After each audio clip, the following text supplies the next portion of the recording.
നമസ്കാരം. ടോപ് 10 ന്യൂസിലേക്ക് സ്വാഗതം.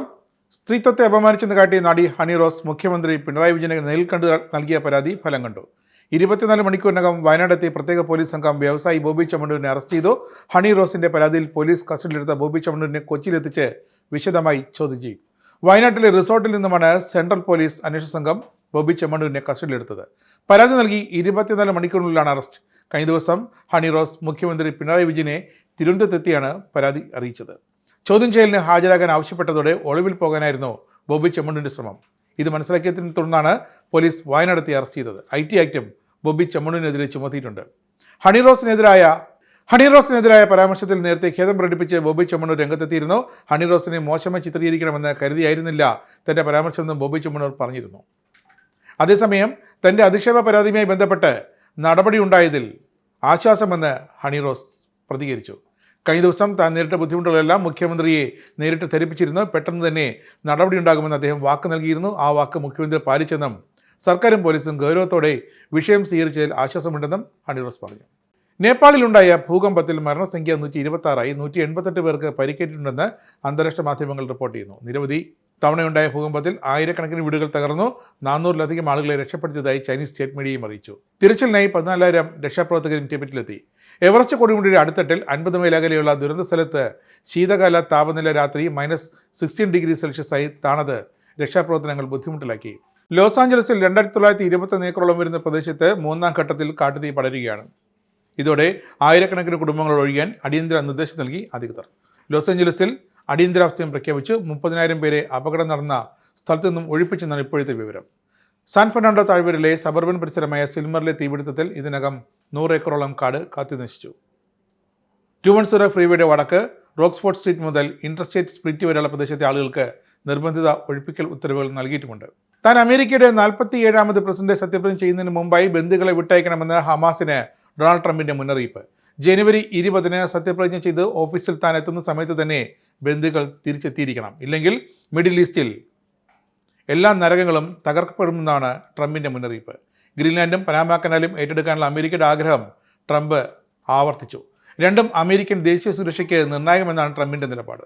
സ്വയംഭരണ അധികാരമുള്ള ഗ്രീൻലാൻഡും പനാമ കനാലും ഏറ്റെടുക്കുന്നതിന് സൈനികമോ സാമ്പത്തിക ശക്തിയോ ഉപയോഗിക്കുന്നത് ഒഴിവാക്കുമോ എന്ന ചോദ്യത്തിന് ഇല്ല, ഈ രണ്ടിലും ഉറപ്പ് നൽകാൻ കഴിയില്ല എന്നായിരുന്നു ട്രംപിൻ്റെ മറുപടി. ഇതോടെ ഡെൻമാർക്കും പനാമയും തങ്ങളുടെ പ്രദേശം വിട്ടുകൊടുക്കുമെന്ന നിർദ്ദേശം ആവർത്തിച്ച് നിരസിച്ചു. കാനഡയെ US ഭാഗമായി ചിത്രീകരിക്കുന്ന ഭൂപടം പങ്കുവച്ച് ഡൊണാൾഡ് ട്രംപ്. തൻ്റെ ഔദ്യോഗിക സോഷ്യൽ മീഡിയ അക്കൗണ്ടിലൂടെയാണ് ട്രംപ് ഭൂപടം പങ്കുവച്ചത്.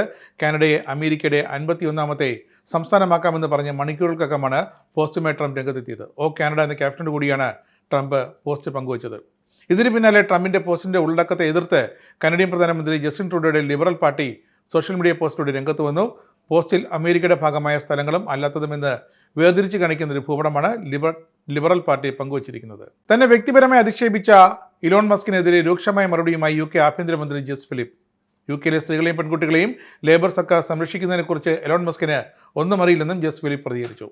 മസ്കിൻ്റെ അധിക്ഷേപങ്ങൾ കാരണം തൻ്റെ സുരക്ഷയിൽ ഏറെ ആശങ്കയുണ്ടെന്നും ആഭ്യന്തരമന്ത്രി പറഞ്ഞു. എലോൺ മസ്ക് എക്സിലൂടെ റേപ്പ് ജീനോസൈഡ് അപ്പോളജിസ്റ്റ് എന്നും ദുഷ്ടമന്ത്രവാദിനി എന്നുമൊക്കെ വിളിച്ചതിനു ശേഷം ആദ്യമേ പ്രതികരിക്കുകയായിരുന്നു ജസ് ഫിലിപ്പ്. ഗുണ്ടാ സംഘങ്ങൾക്കെതിരെ 2ാമത്തെ ദേശീയ അന്വേഷണത്തിനുള്ള കൗൺസിലിൻ്റെ അഭ്യർത്ഥന നിരസിക്കാനുള്ള തന്റെ തീരുമാനത്തെ ജസ് ഫിലിപ്പ് ന്യായീകരിച്ചു. പ്രാദേശികമായി നടക്കുന്ന അന്വേഷണം തൃപ്തികരമാണെന്നും ജസ് ഫിലിപ്പ് പറഞ്ഞു. അമ്മായിയായ മുൻ ബംഗ്ലാദേശ് പ്രധാനമന്ത്രി ഷെയ്ഖ് ഹസീനയെ കൊടുക്കാൻ UK അഴിമതി വിരുദ്ധ മന്ത്രി തുലിപ് സിദ്ദിഖിൻ്റെയും കുടുംബാംഗങ്ങളുടെയും ബാങ്ക് അക്കൗണ്ടുകൾ തേടി ബംഗ്ലാദേശ് സർക്കാർ. തുലിപ് സിദ്ദിഖിൻ്റെ കുടുംബത്തിൻ്റെ ബംഗ്ലാദേശിലെ സാമ്പത്തിക താൽപ്പര്യങ്ങളെക്കുറിച്ചുള്ള അന്വേഷണം ആൻറ്റി മണി ലോണ്ടറിംഗ് വിഭാഗം ശക്തമാക്കി. തുലിപ് സിദ്ദിഖിൻ്റെയും 7 കുടുംബാംഗങ്ങളുടെയും ബാങ്ക് അക്കൗണ്ട് വിശദാംശങ്ങൾ ആവശ്യപ്പെട്ട് ബംഗ്ലാദേശ് ഫിനാൻഷ്യൽ ഇൻ്റലിജൻസ് യൂണിറ്റ് രാജ്യത്തെ പ്രധാന ബാങ്കുകൾക്ക് കത്തയച്ചു കഴിഞ്ഞു. ബംഗ്ലാദേശ് പ്രധാനമന്ത്രിയെ സ്ഥാനഭ്രഷ്ടയാക്കിയ തുലിപ് സിദ്ദിഖിൻ്റെ അമ്മായി ഷെയ്ഖ് ഹസീനയുടെ ബാങ്ക് അക്കൗണ്ട് വിവരങ്ങളും ഉദ്യോഗസ്ഥർ ആവശ്യപ്പെട്ടിട്ടുണ്ട്. ഈ ആഴ്ച UKയുടെ പല ഭാഗങ്ങളിലും ശൈത്യകാല കാലാവസ്ഥ കൂടുതൽ പിടിമുറുക്കുമെന്ന കാലാവസ്ഥാ പ്രവചനം. ബുധൻ വ്യാഴം ദിവസങ്ങളിൽ താപനില -20 വരെ കുറയുമെന്നും ഇത് വർഷത്തിലെ ഏറ്റവും തണുപ്പുള്ള ദിനങ്ങളാകുമെന്നും പ്രവചനമുണ്ട്. വടക്കൻ വെയിൽസിൻ്റെ ചില ഭാഗങ്ങളിലും മധ്യ വടക്കൻ ഇംഗ്ലണ്ടിലെ പ്രദേശങ്ങളിലും ബുധനാഴ്ച ഉച്ചവരെ മഞ്ഞുവീഴ്ചയെക്കുറിച്ചുള്ള ഏറ്റവും പുതിയ മുന്നറിയിപ്പ് നിലവിൽ വന്നു.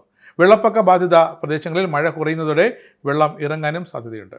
അയർലൻഡിലെ തെക്കൻ കൗണ്ടികളിൽ കനത്ത മഞ്ഞുവീഴ്ചയും മഴയും. ഗതാഗതം തടസ്സപ്പെട്ടു. 11 കൗണ്ടികളിൽ ഓറഞ്ച് മുന്നറിയിപ്പ് തുടരുമെന്ന് മെറ്റ് എയർലൈൻ അറിയിച്ചു.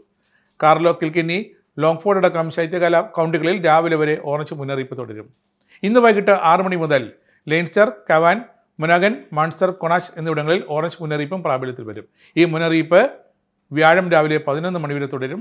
ഇന്ന് ഉച്ച മുതൽ അയർലൻഡിൽ കടുത്ത തണുപ്പിന് സാധ്യതയുണ്ടെന്നും മുന്നറിയിപ്പുണ്ട്. റോഡ് യാത്രക്കാർക്കും കാൽനട യാത്രക്കാർക്കും അപകടകരമായ യാത്രാ സാഹചര്യങ്ങളും യാത്രാ തടസ്സവും ഒക്കെ പ്രതീക്ഷിക്കാമെന്ന് മുന്നറിയിപ്പുണ്ട്. ISROയുടെ പുതിയ ചെയർമാനെ ഡോക്ടർ വി നാരായണനെ നിയമിച്ചു. കന്യാകുമാരി നാഗർകോവിൽ സ്വദേശിയായ നാരായണൻ നിലവിൽ LPSC മേധാവിയാണ്. Doctor Narayanan C-25 cryogenic engine വികസനത്തിൽ നിർണായക പങ്കുവച്ചിട്ടുണ്ട്. ഇന്ത്യയുടെ ഏറ്റവും കരുത്തായ വിക്ഷേപണ വാഹനമായ LVM-3യുടെ നിർണായക ഭാഗമാണ് ഈ എഞ്ചിൻ. ചന്ദ്രയാൻ 2 ലാൻഡിംഗ് ദൗത്യത്തിന്റെ പരാജയം പഠിക്കാൻ നിയോഗിക്കപ്പെട്ട സമിതിയുടെ ചെയർമാനുമായിരുന്നു. നിലവിലെ ചെയർമാനായ ഡോക്ടർ S. സോമനാഥ് ജനുവരി 14 വിരമിക്കും. ഇനി പൗണ്ട് റേറ്റ്. UK പൗണ്ട് ഇന്നത്തെ മൂല്യം ഒരു പൗണ്ട് 107.13 ഇന്ത്യൻ രൂപ. ഒരു US ഡോളർ 85.83 രൂപ. ഒരു യൂറോ 88.84 രൂപ. ഒരു pound 1.25 US dollar. Top 10 news സമാപിക്കുന്നു. നമസ്കാരം. TV മൊബൈൽ ആപ്പ് ഡൗൺലോഡ് ചെയ്ത് സൗജന്യമായി ആസ്വദിക്കും.